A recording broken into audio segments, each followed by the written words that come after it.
So hello you guys, welcome back to my channel. It's time to talk about episode 8.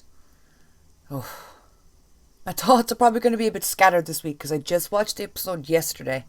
So I haven't had as much time to rewatch it and make notes and stuff. I still have notes.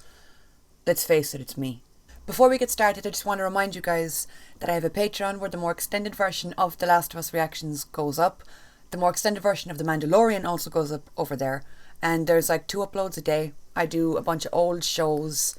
Like I'm doing the X-Files, American Horror Story, Star Trek, Doctor Who, Once Upon a Time, Buffy, stuff like that. And I'm also doing reactions for The White Lotus, Lockwood and Co. and Supernatural. On top of movie reactions and live streams and stuff. So yeah, it's really busy over there. So the link is down below if you guys want to check it out. The link to my Twitter and my Instagram and anywhere else that you can find me is also down below. Let's just go and chat about The Last of Us. Alright, so right off the bat, it was amazing getting to see David, that whole group, that whole community. The terminus of The Last of Us universe, if you will. Even though, yeah, most of them didn't know about that, so it wasn't really their fault. I mean, David did say only select few knew about the whole eating your buddy system. It was awesome getting to see Troy, who played Joel in the games, be in the show. It must have been really strange for him. I don't know, being a part of such a huge franchise so long ago and having such a huge impact on The Last of Us as a franchise and then being invited to come on the show. I think that was really sweet. I think that was a really good idea. It's weird because, like I said, I did play the game years ago. But I don't know, I can't see anyone else but Pedro as Joel now. Yeah, so having both of them in the one episode was fucking awesome.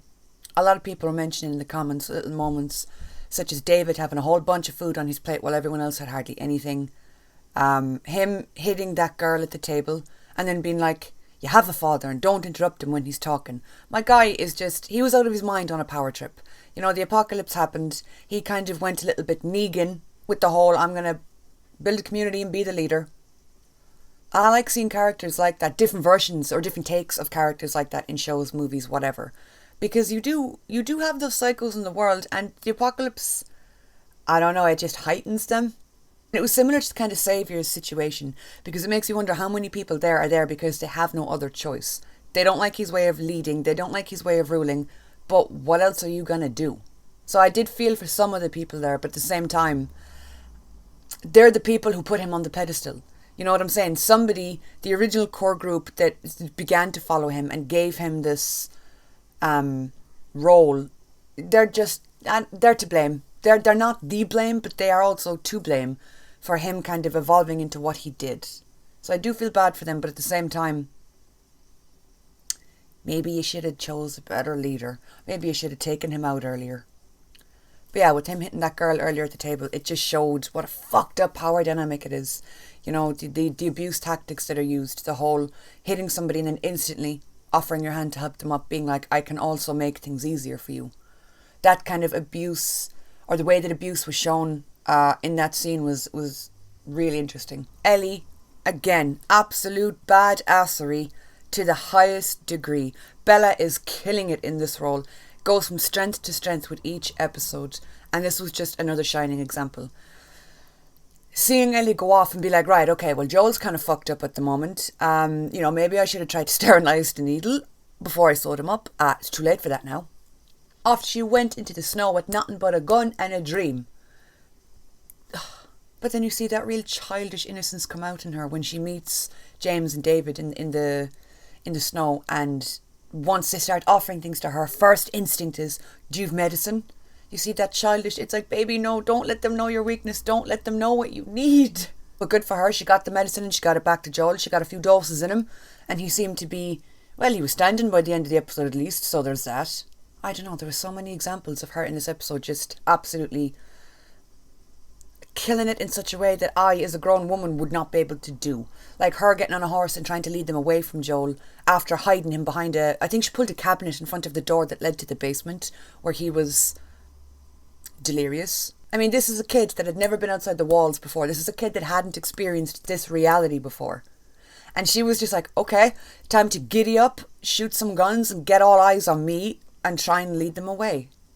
The regard for her own life came in second in that moment. The first thing on her mind was keeping Joel safe, trying to make sure they didn't get to him. Because at this point she knew they wanted to kill him because Joel had killed the wrong person and now we have a crazy cult after us.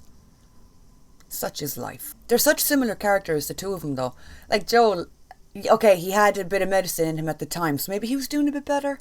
But my guy was on death's door, clinging to that mattress for dear life, and still somehow summoned the energy to get up and just stab his way out and continue on to find Ellie.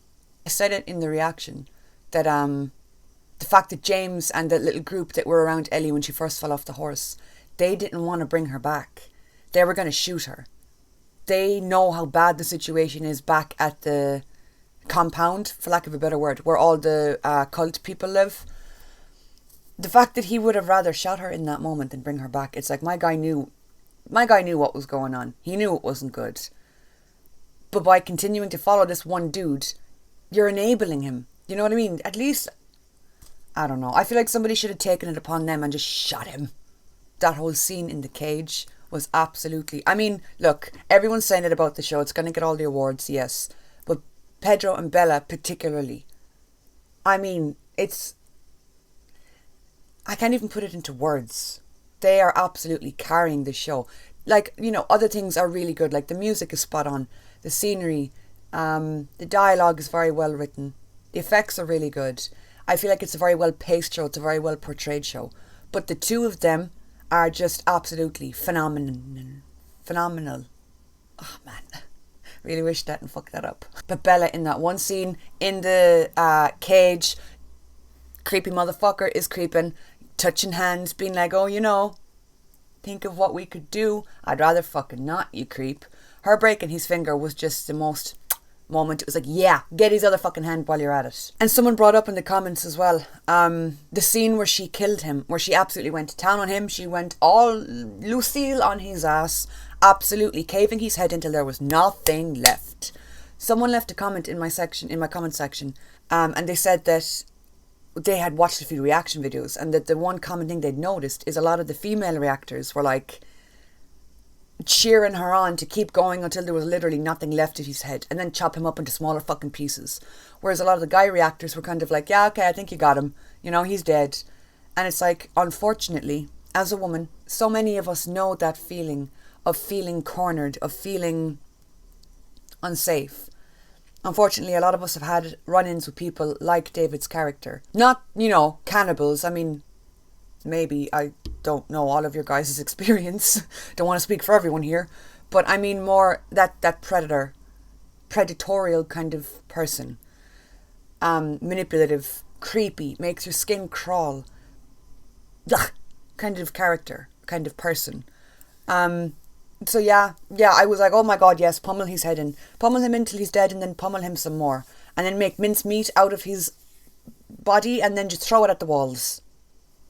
I said it in one of my last chat videos that Bella has this way with sound and using her voice that is just so unnerving and eerie. The screams that were coming out of her when she was killing him, just before she killed him, when he had her on the floor and he said, I like it when they fight back or something like that.